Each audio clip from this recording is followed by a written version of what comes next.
पिंजरा पिंजरा रे।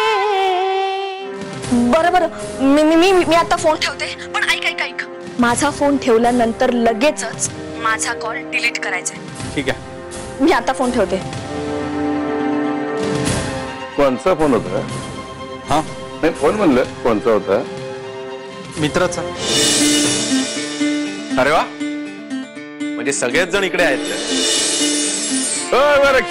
हे तुमचे जाव एक कलाकार बरं का, कलाकार।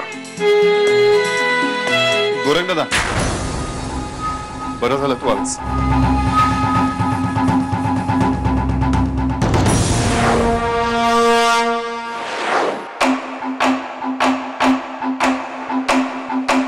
आनंदे,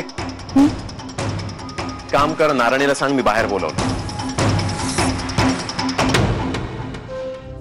ओजस बरोबर लग्न कर आणि सुखात संसार कर। नाही काका, मी ओजसशी लग्न नाही करणार। का? अगं नारा, ओजस चांगला मुलगा आहे बघ, आम्ही सगळे तुझ्या चांगल्याचाच विचार करतोय ना। काका, तो माझ्या बाळाची जबाबदारी नाही घेऊ शकत।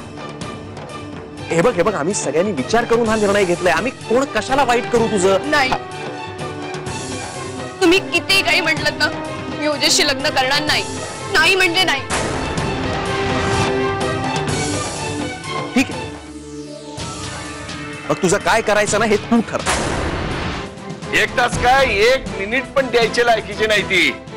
हिला सरळ हातात धरण लात पण घराच्या बाहेर काढा।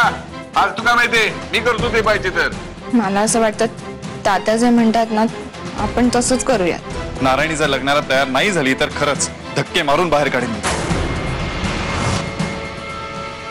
वीर, त्याची काहीही गरज नाही, कारण नारायणी ओजसशी लग्नाला तयारच आहे। चला, आम्ही सुटलो आणि आमचे चिरंजीव पण सुटले। चला, आता यांचं लग्न झालं की तुम्ही दोघांनी इथे अजिबात थांबायचं नाही, सरळ पुण्याला पळायचं आणि जेव्हा गोड बातमी असेल ना तेव्हाच मला फोन करायचा। अक्का, मला तुला एक आनंदाची बातमी द्यायची। मला काय खरं सांग, खूप दिवसांनी तुला असं हसताना बघून खरंच बरं वाटतं, पण ही बातमी ऐकलीस ना तर तुझ्या चेहऱ्यावरचा हसू अजून वाढेल बघ। बरं आहे, गेले काही दिवस हसणं कशाला म्हणतात विसरले होते मी। तेव्हा बाबा सांग, आता तुझी चांगली बातमी सांगून टाक। नारायणीला ओजसशी लग्न करायला तयारी दाखवली। आता नारायणीचं लग्न ओजसशी।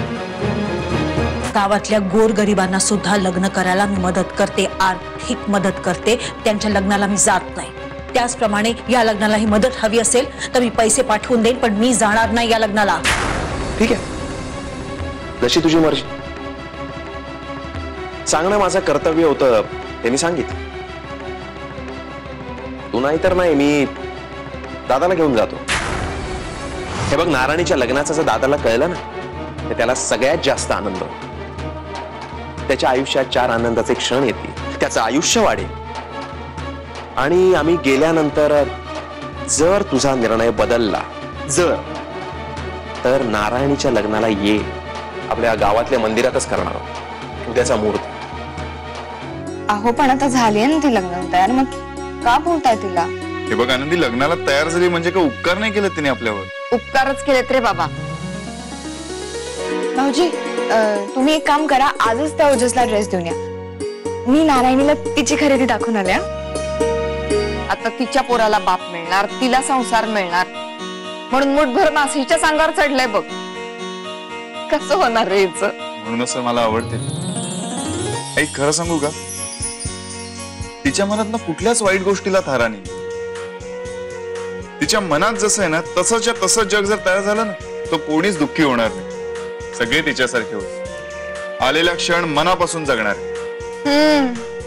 नशीबवान हाय रे बाबा आनंदी, म्हणून तिला असा कौतुक करणारा नवरा मिळाला, नाही तर आमच्या ह्यांनी कधी आम्हाला प्रेमानं हात सुद्धा नाही मारली।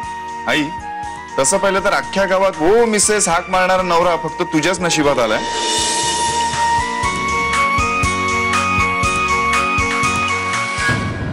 पिंजरा